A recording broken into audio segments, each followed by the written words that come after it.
is it? Jaya Radha Madhava Kunja Bihari.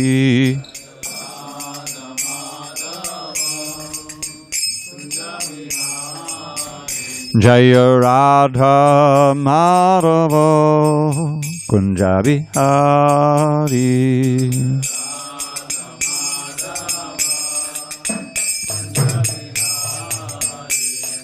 Gopi Jana Vallabha Girivaradhari.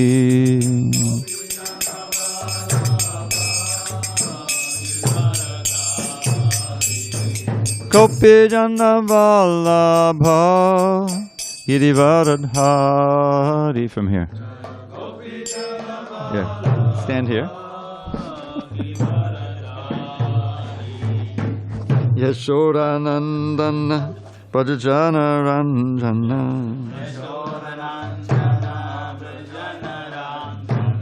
Yashodanandana Prajana Ranjana.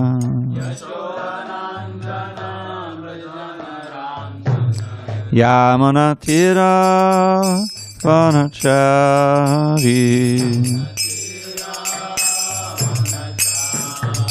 Yamuna Tira Vanachari.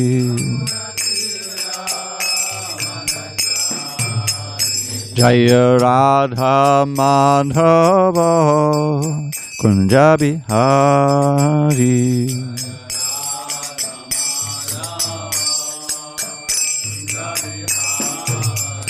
Jaya Radha Madhava Kunja Bihari.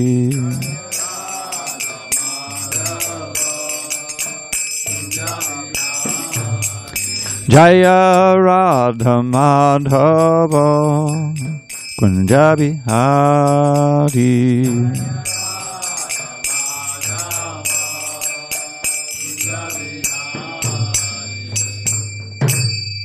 Jai Om Vishnupad Paramahansa Rudrikacharya Ashtotar Shri Srimad Divine Grace Srila A.C. Bhaktivedanta Swami Prabhupada Ki Jai. ISKCON BBT founder Acharya Srila Prabhupada Ki Jai. And Jai Om Vishnupad Paramahansa Rudrikacharya Ashtotar Shri Srimad Divine Grace Srila Bhakti Siddhanta Saraswati Ṭhākura Ki Jai. Ananta Koti Vaishnavin Ki Jai. Namacharya Srila Haridas Thakur Ki Jai. Krantaraj Srimad Bhagavatam Ki Jai. Samaveta Bhakta Vrinda Ki Jai. All glories to the assembled devotees. All glories to the assembled devotees. All glories to the assembled devotees. All glory to Sri Guru and Gauranga. Prakash, can you get those curtains for me? Now, as far as I can understand, we're on text 15, right? Okay. I know, but he read another verse with a purport, right? All right. Okay. Narayana namaskritya narang chaiva narottamam devim saraswatim vyasam tato jayamudiriet.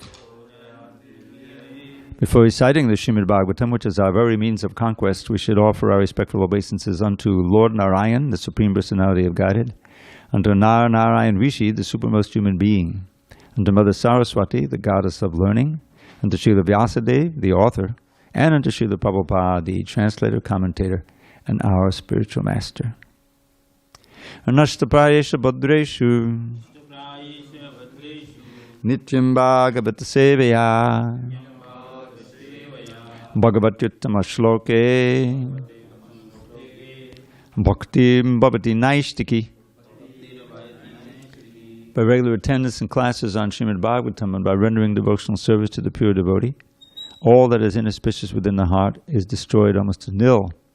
And loving devotion to the Supreme Lord, who is glorified in transcendental songs, is established as an irrevocable fact. Someone want to put on that other garland? It's two days because we didn't have a class. You can wear it, just for now.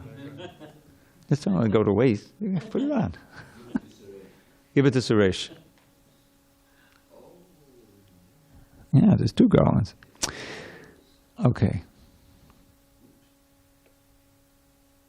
On this 30th day of May, 2022 in San Diego, we're reading from Srimad Bhagavatam, translation and commentary by His Divine Grace, HG Bhaktivedanta Swami Prabhupada. And we are in Canto 5, the Creative Impetus, Chapter 18, the prayers offered to the Lord by the residents of Jambu-Dweep. And we'll be reading text 15, which is prose, so I'll just chant it myself. Okay. Ketumale pi Bhagavan Kamadeva Swarupena Lakshmya Priyachikirshaya Prajapati Duhitrinam Putranam Tadvarsapatinam Purushayushaho Ratra Parisankyananam Yasam Garbha Mahapurusham Mahastra Tejosvejita Manasam Vidvasta Vyasavaha Sambatsarante Vinipatanti. Translation. Shukadeva Goswami continued, in the tract of land called Ketumala-varsha, Lord Vishnu lives in the form of Kamadev, only for the satisfaction of his devotees. These include Lakshmiji, the goddess of fortune, the Prajapati Samvatsara, and all of Samvatsara's sons and daughters. The daughters of Prajapati are considered the controlling deities of the nights, and his sons are considered the controllers of the days. The Prajapati's offspring number 36,000, one for each day and each night in the lifetime of a human being. At the end of each year, the Prajapati's daughters become very agitated upon seeing the extremely effulgent disk of the Supreme Personality of Godhead, and thus they all suffer miscarriages. Purport. This Kamadev, who appears as Krishna's son named Pradyumna, is Vishnu Tattva. How this is so is explained by Madhvacharya, who quotes from the Brahmanda Purana, Kamadeva-sthitam Vishnum upaste. Although this Kamadev is Vishnu Tattva, his body is not spiritual but material. Lord Vishnu, as Pradyumna or Kamadev, accepts a material body, but he still acts spiritually. It does not make any difference whether he accepts a spiritual or material body. He can act spiritually in any condition of existence. Mayavadi philosophers regard even Lord Krishna's body as material, but their opinions cannot impede the spiritual activity of the Lord. All right, I'm going to go on and read a few more. Let's do this in English. In Ketumala-varsha, Lord Kamadev, Pradyumna, moves very graciously. His mild smile is very beautiful, and when he increases the beauty of his face by slightly raising his eyebrows and glancing playfully, he pleases the goddess of fortune. Thus he enjoys his transcendental senses. Accompanied during the daytime by the sons of the Prajapati, the predominating deities of the days, and accompanied at night by his daughters, the deities of the nights, Lakshmi Devi worships the Lord during the period known as Samvatsara in his most merciful form as Kamadev. Fully absorbed in devotional service, she chants the following mantras. Purport. The word māyāmayam used in this verse should not be understood according to the interpretations of the Mayavadis. Māyā means affection as well as illusion. When a mother deals with her child affectionately, she is called māyāmayam. In whatever form the Supreme Lord Vishnu appears, he is always affectionate toward his devotees. Thus the word māyāmayam is used here to mean very affectionate toward the devotees. Srila Jiva Goswami writes in this regard that māyāmayam can also mean kripa prachuram, deeply merciful. Similarly, Srila Viraraghava says, māyā prachuranat atmiya sankalpena parigrihitam ityartaha jnana paryayotra māyā shabdaha. When one is very affectionate due to an intimate relationship, one is described as māyāmaya. Srila Viśvanātha Cakravartī Ṭhākura explains māyāmayam by dividing it into the words māyā and āmayam. He explains these words to indicate that because the living entity is covered by the disease of illusion, the Lord is always eager to deliver his devotee from the clutches of māyā and cure him of the disease caused by the illusory energy. Om Jnana Timirandasya Jnanandjana Shalakaya Chakshu Unmilatam Mena Tasmai Shri Gurave Namaha. I was born in the darkest of ignorance, but my spiritual master Srila Prabhupada opened my eyes with the torchlight of knowledge. I offer my humble obeisance unto him and to all members of Sri Parampara. So, first of all comes a rather interesting fact that Krishna can remain Vishnu Tattva and still have a material body. Now, I'm not going to pretend to know how to explain that, but that's what we learned today, one of the things we learned. And this Kamadev appearing as Pradyumna, this is a cause of some confusion sometimes amongst the devotees. How, because we have the Chaturvyuha, Sankarshan, Pradyumna, Aniruddha, and Sankarshan, Pradyumna, and Vasudev. So, but when Pradyumna appears as Krishna's son, he is an expansion of Kamadev. But various different commentators say that he's also acting as Vishnu Tattva, but in Srila Prabhupada's commentary there in the Krishna book, he's not Vishnu Tattva. At any rate, what I wanted to talk about most was this concept and this purport here, māyāmayam, that is full of affection, right? That Lakshmi Devi worshipped during the period known as in most merciful form as Kamadev, fully absorbed in devotion. She chants the following mantras. So we know Maya. Maya means generally illusion. That's Mahamaya and Yogamaya. Yogamaya is Krishna's internal energy, and she brings us closer to Krishna by covering his divinity, and so that we can have intimate relations. When Yashoda Mai is chastising Krishna for stealing butter, making a mess, that's Yogamaya. But Krishna, he casts that curtain so that she can forget his divinity and deal with him as a little child, because this is much more pleasing to him than this awe and reverence. So that's true in Goloka Vrindavan very much, that this Yogamaya is covering Krishna's divinity. So we have the most intimate relationships with Krishna, and these are the most pleasing to him. So that's but Mahamaya, who's an expansion of Yogamaya, her duty, Barbara sometimes call a thankless task, is to cover the living entities who are averse to serving Krishna, and so that we forget Krishna entirely. And we become covered by false ego and the modes of nature, and we try to act independently, and we are constantly defeated and suffer so much in the material world. But as soon as we turn to Krishna and we begin chanting Hare Krishna, then Mahamaya steps back, and the internal energy begins to act. And we start to wake up from this grand illusion that's been keeping us mired in ignorance for so many births. So, but the most fascinating part about this is that this is describing Krishna, māyāmayam. It describes Lakshmi Devi, and it also describes Krishna, that he is very affectionate toward his devotees, and that he is very eager, as said at the end of the purport, the Lord is always eager to deliver his devotee from the clutches of Maya and cure him of the disease caused by illusory energy. So this is a constant, meaning that Krishna never gives up on us. Even when we misuse our independence so much that we lose the human form and we have to go down in the species, he's always there as the super soul in the heart, simply giving the intelligence how they can act. You can act. We can, the living entity can act in that particular body, and gradually come back to the human form. And in the Bhagavad Gita, he famously says Yada yada hi dharmasya glani bhavati bharata abhyutanam adharmasya tadatmanam sujamyaham. When in human society there's a discrepancy of dharma, the dharmasya glani means discrepancies, and sometimes it becomes completely covered. He advents, he comes periodically in order to paratanaya sadhanam vinashayta duskam, protect the devotees, annihilate the miscreants, and re-establish dharma. Why? He does it out of affection.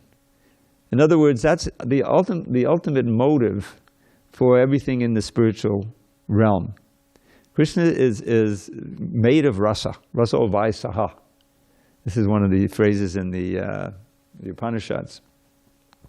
Meaning that his own motive for doing things, for his own ardent desire, is to experience rasa, the mellows of love with his devotees. And that's what's going on in Goloka. You read about in Krishna book. Of course, that's the Goloka manifestation on earth, so there's the demons come, and that's also part of it. But in Goloka Vrindavan, there's no demons, although Prabhupada says sometimes there's a suspicion of demons. And so Krishna can enjoy the pastime of pacifying the devotees and ensuring them, saving them from the demoniac threat. But basically, in Goloka Vrindavan, you read some books like Govinda Lilamrita and others, and it's just adventures in varieties of loving exchange. That's what's going on permanently there, and that's our original home. So that's māyāmayam, full of affection. And Krishna, he comes, and not only as Krishna, but he comes as Chaitanya Mahaprabhu, the most merciful avatar, who gives us. He's not even demanding any surrender. Krishna's final instruction, what is it? Sarva dharmam parityajya mamekam sharanam vraja. Just surrender to me utterly, and give up all these other dharmas I spoke about. Don't worry about them. Just surrender, and you'll come to me. I'll protect you, and you don't have to worry about anything else. That's basically what he says at the end. Think of me, become my devotee, worship me, bow down low. You'll come to me, my friend. I promise you this boon. Give up all these other dharmas, surrender unto me solely. I'll protect you from all your sinful reactions. Do not fear. Just like this wonderful mudra that Radharani always has. Many of the deities have that. Sometimes they have the other one where they're offering Krishna. Don't worry. Don't worry. Just chant Hare Krishna. Dance. Take prasadam. Learn to serve us. And give up your anxiety. So this is part of Krishna's pastimes, is also coming to the material world and teaching the Bhagavad Gita, and also demonstrating his pastimes. This is what is that? This anugrahaya bhaktanam manusam dehamastitaha bhajate tadrishi krida yashrita tatparo bhavet. Why does Krishna come? What we learn in the Bhagavad Gita. Now that's kind of the official reason, but here it says, out of mercy, anugrahaya, out of compassion for my devotees, I come periodically and act my pastimes to give them subject matter for hearing and chanting, so they could meditate me. And then it says, once having heard the pastimes, one should serve him, one should surrender unto him. Yat shrutva tat paro bhavet. Having heard them, one should be. So this is what Prabhupada did as Krishna's agent. His most ardent desire was producing these books. He created a society, and the society, of course, was essential for this. But, in the middle of the night, he would get up when it was quiet, and he would always write those books. Even to the final moment, he was dictating these pastimes of Krishna in the 10th canto. So, as who could be more dear? Krishna is as he's full of affection, he enacts his pastimes. He gives the instruction. 11th canto is so wonderful. I don't think I've mentioned this very much, but when I was involved with a certain mission, which shall be remained unnamed, there's a purport at the end of the 9th chapter. There's a certain mission, capital M, and then they're impersonalists, So I somehow was saved from getting sucked into that too much. But it was the yatamat tatapat principle. Whatever is your way, that's what you should do, whatever you concoct in your mind. But so they had books, and they had how should I say it, acharyas who were also doing bhakti. You could buy that in this organization. So believe it or not, they had a translation of Uddhava Gita, and I bought that because I was leaning toward bhakti, and I was blown away. I was so I was really enlivened by this Uddhava Gita, because even though it was there was no tinge of Mayavad there, because this was the bhakti side, So I eventually took that to the temple in Brooklyn that I was also visiting at the time, and I showed it to one of the senior devotees there who remained nameless. But he saw who were publishing it and he threw it aside. He said, don't read this, because this is like, be careful, of nectar touched by the lips of a serpent, But there was enough in there that really intrigued me. And we shouldn't neglect that 11th canto. It's kind of an expansion on the Bhagavad Gita, a lot of the same themes, but in more detail. So Krishna spoke that to Uddhava. He had previously spoken the Bhagavad Gita. And not only that, but Vyasadeva is an expansion of Krishna. He's also producing all these literatures for one reason. To enlighten us, to let us, lift the veil of illusion that's keeping us bound here. We can see that it's all in your consciousness. That's the key. If you're, convinced, like we have so many archetypal demons, like Hiranyakashipu, we've recently been hearing because of, Prahlad, the appearance of Nrsimhadev. His idea, his consciousness, now this is ultimately Jaya Vijaya, we know, but he gets covered over, and he's convinced he's immortal, He's kind of extrapolated from his blessings from Brahma that he's immortal, and he's become very powerful, super powerful, dominating the universe. And he doesn't even want to hear about God, any competitor. This is demonic. I'm God. Why are you saying there's some other God, right? So this is the material disease. Even ordinary people, they may not think they're God, but they're trying to be gods in their own little environment. Ishvara, right? And but Krishna is Parameshwara. Ishvara Parama Krishna, Satchidananda Vigraha. And as devotees, why do we believe that?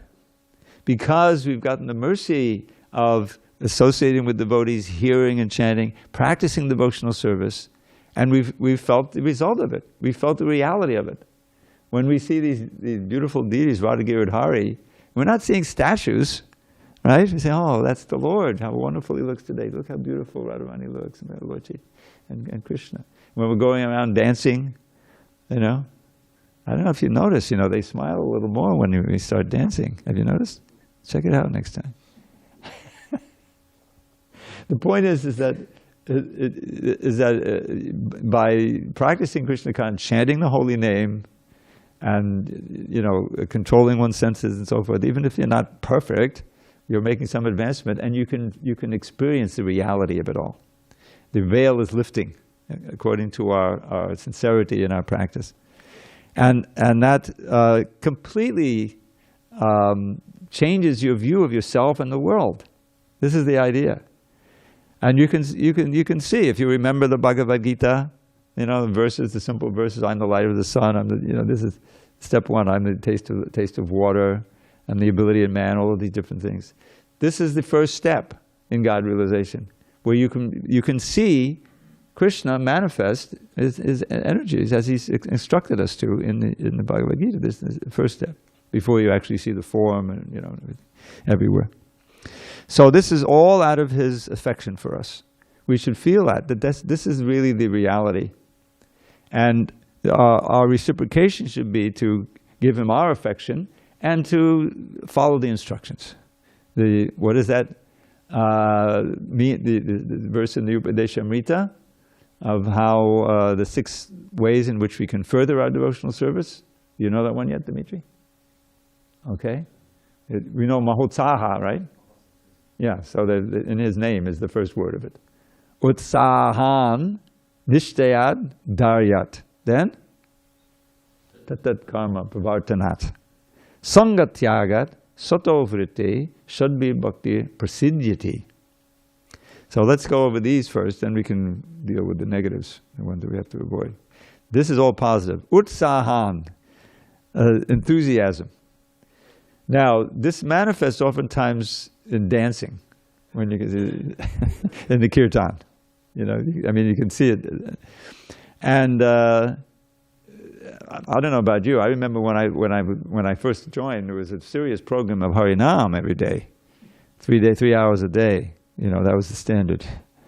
I was so blessed to, I joined at that time when everyone had, 3 hours a day. In the blessed place for Sankirtan, Manhattan, so many people coming by. Anyway, we would go out, and I had been somewhat athletic before, you know, and I was, you know, so I got into dancing and jumping, you know, and I read. If you read the Adi Leela, you'll find there's some chapters describing all the associates of Lord Chaitanya, different branches of the tree. So I remember reading about Vakreshwar Pandit.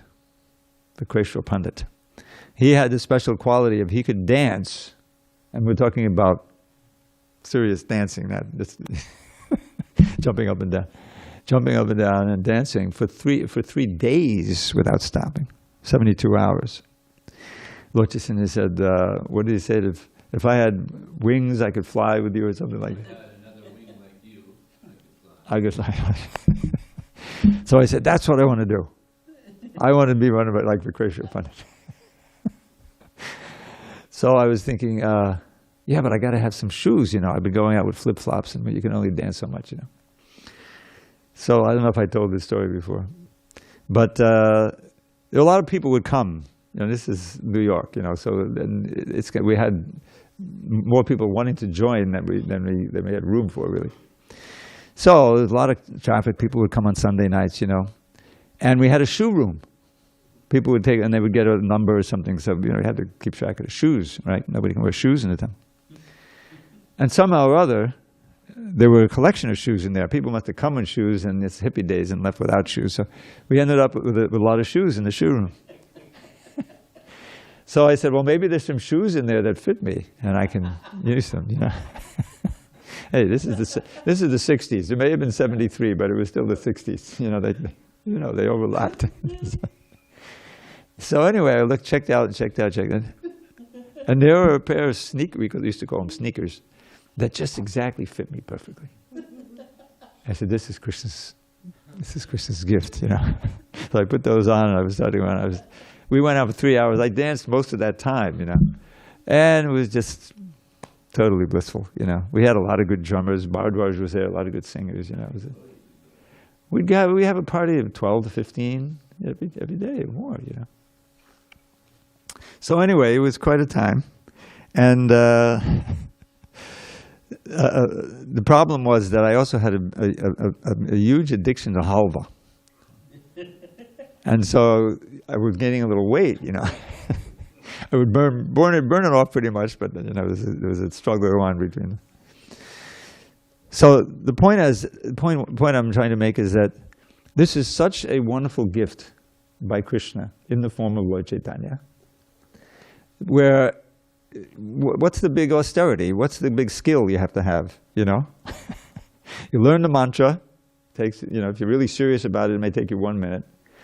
And then you chant and on beads, and you try to concentrate, and then you go out and chant it.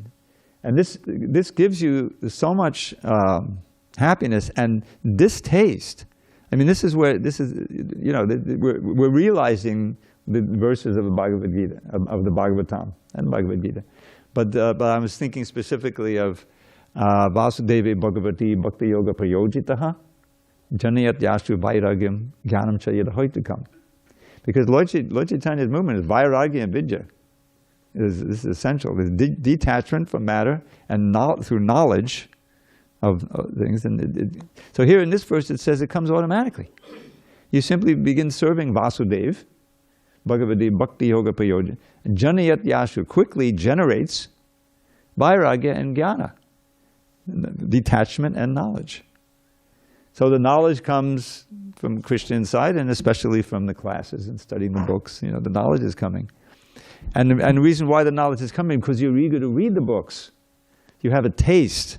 If you're chanting, you're progressing, you're feeling enlivened in devotional service, then the books of Prabhupada will be just like pure nectar. Especially you get together and you read together with some other devotees and discuss, you know, in the classes like that. So this is all Krishna's māyāmayam, out of affection for his devotees, and we're all his devotees. Every living entity is his devotee, right? Jiva Sarvapali Krishna and Nityadas. So Krishna is pleased with that, and being pleased, then we feel pleased. When Krishna, from within the heart, he's you know, cleansing away. So in whatever form Krishna, the Lord Vishnu appears, he's always affectionate toward his devotees. And we see that in his pastimes, and especially in Vrindavan. You know, he's like a director of the play. And the whole point of the play is to increase the emotions of his devotees toward himself, of love, of protectiveness, even of annoyance, Mother Yashoda, you know, which is also suffused with love and affection. And so one of my favorites is the Kaliya pastime, you know, where Kaliya, the original water pollution, you know, he comes there and takes shelter, trying to get away from Garuda because he knows he can't come. And he's polluting the whole atmosphere. He's polluting the whole lake within the Yamuna. And Krishna's friends drink in the cauldron, they all die, and he brings them back to life with his merciful glance, you know. So then he chastises Kaliya. But how did he do it? He dove in, right? And even though it was so poisonous that even birds flying over would fall in and die. But Krishna is Krishna, so he doesn't feel any effect of that. So then he starts, splashing around in the water and challenging Kaliya that way.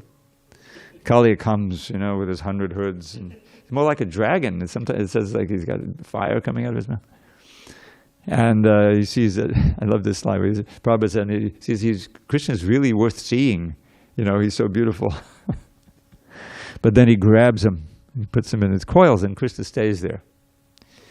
And then these evil omens start coming in different parts of Vrindavan, right? Meteors and things, and little earthquakes, and you know, everyone's panicking because, and one of the reasons is because Krishna went to the forest and herding the cows without Balaram that day. Balaram is the big protector, you know, big brother.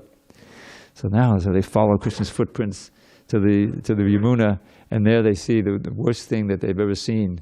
Krishna, little delicate body Krishna, engulfed and wrapped in these coils of this horrible 100-headed snake, you know, poisonous cobra snake. And they all think, oh, Krishna's a goner. And they want to go into the water, and Balaram stops him. He knows there's no danger, you know. But so they're menting, and it goes on for 2 hours. And then when Prabhupada says, when after 2 hours, when Krishna saw that they were on the point of death, then he broke out. So you see, he screwed up their anxiety for him, which is a part of the love, to the highest degree, and then he relieves it with this magnificent dance. I once read that all of the beats that we have our Prakash here, he's learned that one beat. And even that one beat is so pleasing because you learn how to play it in time. You know, you can imagine all the beats you can learn. And so Krishna's dancing on Kaliya's heads is the origin of all the different beats, all the different meters in Sanskrit, which are also part of the beats like that. And he's displaying this wonderful pastime of chastising Kaliya. And he doesn't kill Kaliya because the Nagapatnis, the wonderful prayers, you know, they pray. And Kaliya is reformed and he leaves. So, what is Krishna doing there? He is so affectionate to his devotees that he's increasing their love. This whole idea of love and separation, what Lord Chaitanya showed so much. To outsiders, when you read the Yantya Leela, it says, this is the spiritual life here? Lord Chaitanya is so anxiety and separation. He's rubbing his face against the wall in the Gambhira and causing blood to come, you know, and all from all the injuries, and the devotees were so solicitous and they were so in pain. So they assigned, was it Govinda, somebody to be his pillow, so that he would always be resting his legs on him. So if Lord Chaitanya tried to get out, he would wake up and, you know, warn everyone and stuff. So again and again, you see Lord Chaitanya in agony of separation, but we're assured again and again in the purports, no, this is the highest bliss, because the bliss is proportionate to the intensity of the emotion toward Krishna, of love and separation. So even though it looks like such agony, he's experiencing the highest happiness. This is inconceivable. So so Krishna comes and gives us what we can take. He sends his emissaries like Srila Prabhupada, who I'm reading more and more, this Vyasa Puja book is filled with all these homages. That's why you don't see me so much. Not so much the voice now. Well, that was part of it. But devotees are, so grateful. And now most of these are our second generation devotees writing this. There's a few old timers also. But they're so thankful to Srila Prabhupada, expressing their gratitude, how they're experiencing, they're trying to preach that during the pandemic, just like we had experience, there's even more interest in many ways in Krishna consciousness, because people are seeing, birth, death, old age, and disease. And maybe I should get a little serious about Krishna consciousness. And so many all over the world it says, oh, we had so many Zoom classes and so much interest, and we went. So there's that. The whole point of Vyasa Puja is a formal way in which we can express our gratitude to Srila Prabhupada for taking the trouble, heroically getting on that boat. There's a wonderful essay, maybe I'll read it sometimes, by Bhakti Vikas Swami, part of his book called Jai Srila Prabhupada. And it's all about Prabhupada getting on that boat and coming to America. That essential first step. So courageous, so exemplary for relying on Krishna and taking shelter. And you say, well, you want me to do this? I'm going to do it. And rely on your protection. And after 2 heart attacks, he gets his dream. Don't worry, I'm rowing the boat now. Just keep, everything will be all right. And so Srila Prabhupada is manifestation of this māyāmayam, of this affection of Krishna for the conditioned souls, is that they're all God brothers. They're all, relatives of ours, everyone. In other words, we're all of the same family, Krishna Gotra. Achyuta Gotra, sometimes it's said. And so, but we don't know it. We've been bewildered by the external energy into these divisions. Oh, I speak this language, I'm born in this country, you can't come here. You're a different color. Get out of my sight. It's all such, and it leads to the worst kind of atrocities, like been going on. I'm sure you're aware of recently, these shootings. And so what's the remedy to that? What we should be feeling? We should feel, oh, we've been delivered from that. We're chanting Hare Krishna. We may have our problems in Krishna consciousness and something, but we can see the light and we can see the path back home, back to Godhead. So we should feel that urgency, just as Krishna does, just as Lord Chaitanya does, and all his followers, of becoming Krishna conscious and giving Krishna consciousness to others. Just like we had recently this wonderful verse by Prahlad Maharaj, Swasthasta Vishwasya Kalak Prasidatan Dhyayantu Bhutani Shivam Mitodaya. That let everyone become Krishna conscious, because then they'll think of each other's welfare. This is one of the wonderful qualities of devotees. The last class I gave, these 26 qualities, right? So this paradukha dukkhi, this is like feeling empathy. This is what word empathy means, is that you feel the emotions of others. Someone is in pain, then you feel some suffering and you want to alleviate it. And that's true in the material sense, but no one knows how to alleviate it. Dukkaushadam tatapi dukkam. This is another prayer for Prahlad to Lord Nrsingadev. I love this verse. It says, Yasmat priya priya yoga sayoga janma shoka agnanasakala yona sadayamana. He's painting a picture which we can also experience and relate to. It says, my dear Lord, I've been burning for life after life in this fire of anxiety and pain caused by 2 inevitable facts in the material world. The things that are dear to you are gradually, or sometimes very swiftly, taken from you. And the things that are abhorrent are forced upon you. And you think about it, and that's not, he says, not in just human life, every living entity is going through this.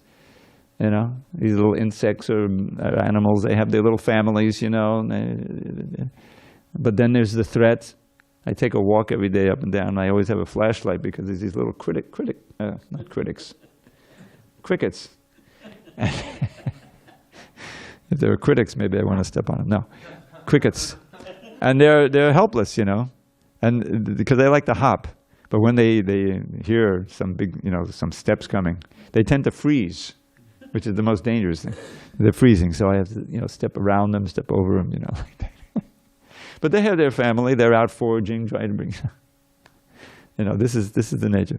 So everyone's trying to be happy and get rid of the misery in this world. There's two basic things. But they can't do it. The happiness collapses and it's taken from you, some disease, some threat, and the misery is coming in your face. So this is the source of this, what do they say? The fire of lamentation, birth after birth. So in the human life, we got big intelligence, so we can try to mitigate them. We have houses, and we have fires, and we have electricity, and we have defense departments, insurance, and a million different ways to ward off the miseries, right? It's called dukkha aushadam, medicine to cure the disease. But then it says, but the solution is cause more dukkha. Dukkha aushadam tadapi dukkham, right? Plastic. Oh, now we can. There was a movie a long time ago before he joined. It said, and one guy says to the other in the movie, the key to investment, plastics, plastic. Now the plastic is filling up the Pacific Ocean. There's an island out there, big as Texas, you know that? Just plastic bottles and every other crap. So the dukkha aushadam, plastic use for so many things, also causes more misery. The medicine you take has so many side effects. The happiness that we want, we can have, contraception, that causes more misery. More misery, more misery. Guns, I have my own gun. Lots of misery.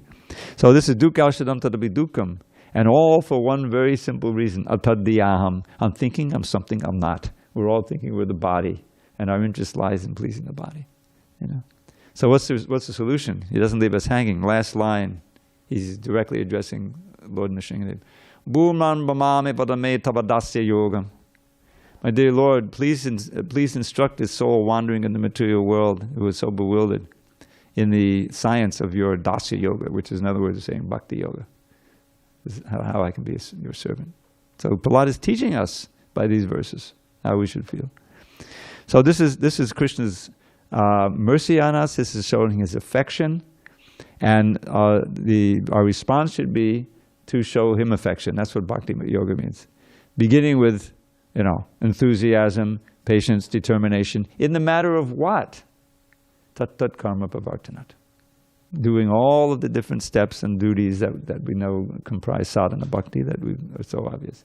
The chanting, getting up early, taking care of the temple, all the duties that we accept as sadhana bhakti, whether we're inside the temple or outside the temple. And sangha tyagat, giving up the association of non-devotees. Sangat sanjayate kama, as you associate, you develop your desires. This is right in the second chapter. So we know that. So we have such wonderful association, both personally and through the books and through the audio and, of course, the deities. This is the association that we need. That we should say no, sangha tyagat. And then sato vritte, following in the footsteps of the great acharyas. Srila Prabhupada and other devotees, who are showing the way.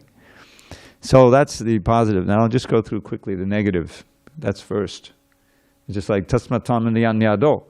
Krishna says in 3rd chapter, in the beginning you have to control your senses. Just like in Ashtanga yoga. Stop. You have to stop doing all this. Yama and niyama. Yama is control. Niyama is do's, the don'ts and the do's. So these are the don'ts. Atyahara, priyasascha, prajalbo, niyamagraha, janasangascha lalyancha, shadbhi bhaktir, vinashiti. Or is it pranashiti? I think. Vinashiti. So overeating and over-collecting. This is the material disease, is to, as soon as there's some sense gratification, overdo it. Because the senses are not going to tell you to stop. You have to tell the senses to stop. Senses are going to tell you, keep going. So we have to control the lower self by the higher self. Atyahara, and over-collecting also, is that, more than you need. Priyasa, hard struggle for material things, putting your energy there instead of in hard struggle to become Krishna conscious. Prajalpo, nonsense talk, What does Shukadev say at the beginning of the second canto? Shrotavyadini ninang sandi sahasrasha apashyatam atma tattvam griheshu grihamedina. Materialistic householders or any materialist. There are millions of different subjects for hearing. Just go to the internet. Your whole fate is dependent on which keys you hit in the internet, right? You can, I mean, it's a disaster out there. Without Krishna consciousness.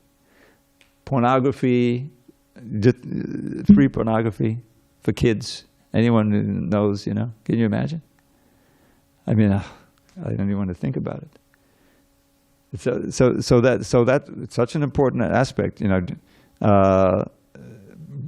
prajalpa. This is one of the destructive things.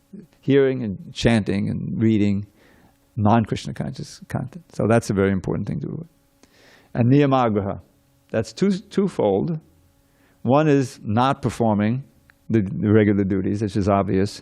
But the other is performing them, just going rote, out of rote, without any heart, without any attention, which I always thought you can't do for long, you're going through the motions. So the whole idea is to focus your attention, understand the meaning of the words. This is why I spent so much time getting these synonyms into the songbook. Everything has a synonym, even Prabhupada's pranamanta, everything, so that you can understand the meaning. That's when we sing the Guru Puja song. What does it say? Shri Guru Chadana Padma Ke Bala Bhakati Sadma Vandomi Savadhanamate. I offer my obeisance to you with great attention. That's what it says. Not with respect there, that we do, but this particularly says with great attention. In other words, what am I doing? What is the meaning of this? And what are the meaning of these words? What is Namama Vishnu Padaya? Vishnu Padaya has two meanings actually. Bhakti Vikas Swami, of course, he's at the lotus feet of Vishnu, but it means that he's also in the position of Vishnu for his devotees. You see? Sakshadadidvena Samasta Shastra. So, the meaning, if you say it with the meaning, you understand it and you enter into it, it adds 100% to the experience. So that's something we have in our hand. Yes, we have to study a little bit, but then it'll be there. The meaning of every word in that Gurvashtaka, everything we sing. This Tulsi prayer is so rasika, It's the final goal, is to become a servant of Tulsi. So, but we should understand him. Yes, and we should know the English. So anyway, I'm just encouraging you to take full advantage of all the gifts that we've been given here. We've been showered with these things, the kirtans, the prasadam, the association, the books, the service, charanamrita, When you're aware of the significance of all the things and the meaning of it, then your day becomes just very blissful. So that's the other. Let me just finish this one. Niyamagra, janasang and laulyam. Now laulyam is good, greed is good, when you're greedy for Krishna and greedy for service and things related to it. But laulyam, greed for material things, is one of the gates to hell. Tribadam natakasedam dvadam nashanamatmaha kama krodas tata lobhas. That's the greed. Tasmaritam toyam jait. Krishna says at the end of the 16th chapter, there's three gates in this hell I've just described for the demons. We don't want to go there, right? So they lust, anger, and greed. The wise man gives these up. One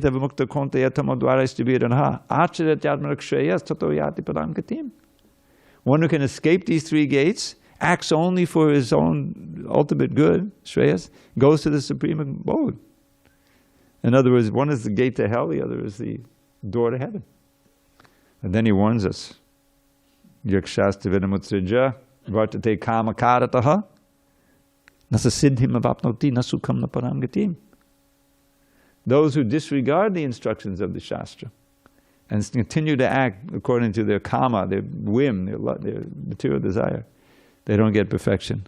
They don't get happiness. They don't get the supreme goal. So therefore, tasmat shastra pramanam te karya karya vavastito gyatra shastra padanakam karma karta meharasi. Therefore, one should look to and accept the Shastra, which Srila Prabhupada has given us, as the pramana meaning the evidence for how we should act and how we should not act. And having understood that, one should actually do the things and refrain from the things recommended in Shastra as a matter of duty. So this is a wonderful lesson right at the end of the 16th chapter we should take. All right, I'll stop haranguing you. Any questions or comments, locally or remotely? Of course we have a remote one. Any locals? Okay. So you may think of one. Okay, we have John. Go ahead. Hare Krishna. Yamuna. Thank you for class. You had mentioned in the beginning about Golok of Vrindavan. Hare Krishna. There you go. You mentioned in the beginning about Golok of Vrindavan, and somehow I thought about, we have free will. Do we have it also in Golok of Vrindavan? Does the soul also have free will in Golok? Yes. Oh, absolutely. We have minute free will because we're Tatastha Shakti. We are part and parcel of Krishna. Krishna has infinite free will, obviously, and we have minute free will. And that minute free will is necessary if there's to be love. Prabhupada explained it this way. Krishna creates us this way. Of course, he doesn't actually create it. We're eternal. But he emanates this way, gives us his free will, because then love has to be freely given. Otherwise, it's not love. So Krishna takes that risk, if you will, and some of us, like us, have misused that free will. And that's why we're here. As soon as you do that, then you get covered over, you know. But as in human form, we still have so much freedom. So it's our ability to choose to do the right thing for our ultimate benefit that enables us to practice Bhakti Yoga. But yes, Prabhupada said there was a letter written because they're wondering, are we always in the marginal position? Marginal means that you can choose to turn your attention toward matter or turn your attention to Krishna. That's marginal, between, you know, like the on the beach. So Prabhupada answered, yes, the living entity is always in the marginal position. And we have that freedom. But in the spiritual world, 3/4 of the living entities never make the wrong choice. They're always there. They're called Nitya Siddha. And because we've been here so long, we made the wrong choice. We're called Nitya Bada. But we're not. But that Nitya can't be eternally forward, certainly, because otherwise, what's the point of practicing Krishna consciousness? In other words, the Nitya Baddhas can become Nitya Siddhas again, you know. So that's, yeah, we always have that freedom. And Krishna says in the Bhagavad Gita several places, Yadgad, the equivalent of Yadgad Vānanabartan Teta Dhamma Paramamama. This is in the 15th chapter. That those who go there never come back. Yadgad Vānanabartan, they don't return. That's my supreme abode. So, you know, Prabhupada was often asked, there was at least a half a dozen letters that was written, well, how did we ever fall if Krishna says we don't come back? And the answer was, once, it's this phrase in the motto in English, once burned, twice shy, you know. So it's not like we remember all the details, but we have enough, you know, to, oh yeah, I did that before, I'm not going to do it again, you know. That was a big mistake. So, but we always have that freedom, that independence, minute independence. Any other locals? Okay, Vijay, go ahead. Yes, Dravida Prabhu, Dandabat Pranams Prabhu. While living in the material world, what are the symptoms showing to me that the Lord is eager to deliver me? Well, in our conditioned state, we can't see that because we're looking through our vision is clouded and distorted by the modes of nature and by our material desires. So just like Hiranyakashipu, you know, he was in a demonic mode there, and the last thing he wanted to hear was that he should go to the forest and surrender unto Hari. That was Prahlad Maharaj's first instruction. He says, "You're always in anxiety." That was true, you know, and so because you're holding on to the impermanent, so therefore you should give it up and go to Vrindavan and surrender to Hari. That if he had done that, it would have, you know, been fine. But that's the last thing you want to hear, because we have to remember that our consciousness is covered. Maya has these two kinds of energy, avaranatmaka and prakshapta atmaka. If you've heard of those, but they're very familiar to us when you describe them. Covering and throwing. So when we want to forget Krishna, then immediately Maya covers our consciousness and gives us the facility to forget Krishna. And she throws us down in material energy, and we start fighting. We're in the material world. So that's what happens. And what was the original question? What are the symptoms, or in other words, what is happening in the material world, which is there showing to me that the Lord is eager to deliver me? Yes. Okay.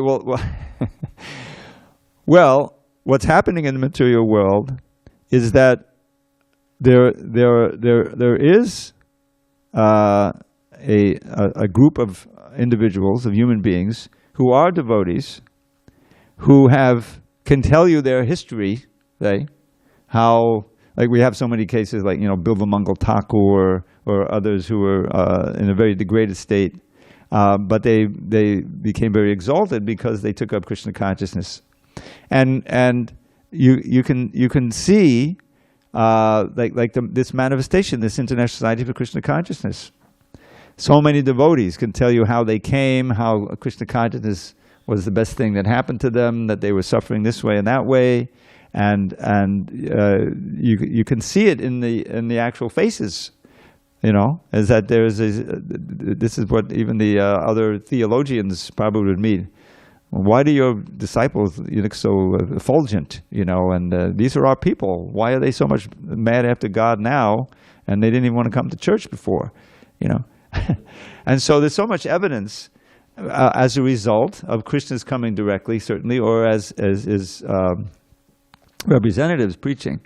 So, but you have to be open to be able to see it. This is the thing, is that if you're like in the 70s, they heard of the deprogramming, phase, or even I hear the lectures. There's some wonderful lectures Prabhupada gave on the Kapila Dev's teachings at the end of the third canto. And it's just at that time, the history, if you read Giriraj Swami's book, about how I'll build you a temple.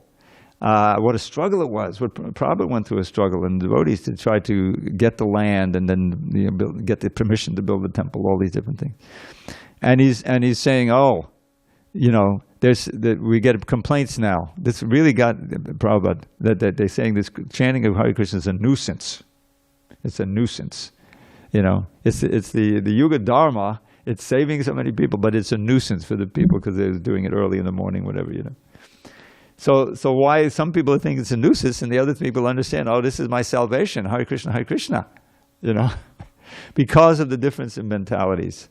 So those who can see can understand Krishna's mercy in coming, speaking of Bhagavad Gita, coming again as Lord Chaitanya, the whole movement. This is all out of his compassion, his care for us. Compassion means you care about somebody and you act on that impetus. So as always, it's a question of seeing with the right eyes, with purified eyes, and that's how we can tell that Krishna cares for us, and the movement we can tell day to day and moment to moment. Krishna is giving us the prasadam, he's giving us the association, he's picking us up when we fall down. That's okay, I made a mistake. Okay, somehow I made a mistake. Okay, chant Hare Krishna, and you feel closer to Krishna. I'll tell you another little story from my history. When I joined in March of '73, I moved into the temple.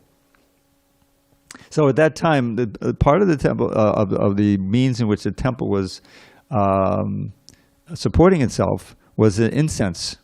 There was a company that was started with Prabhupada's approval of what was it called? Spiritual Sky Incense. I'm getting old.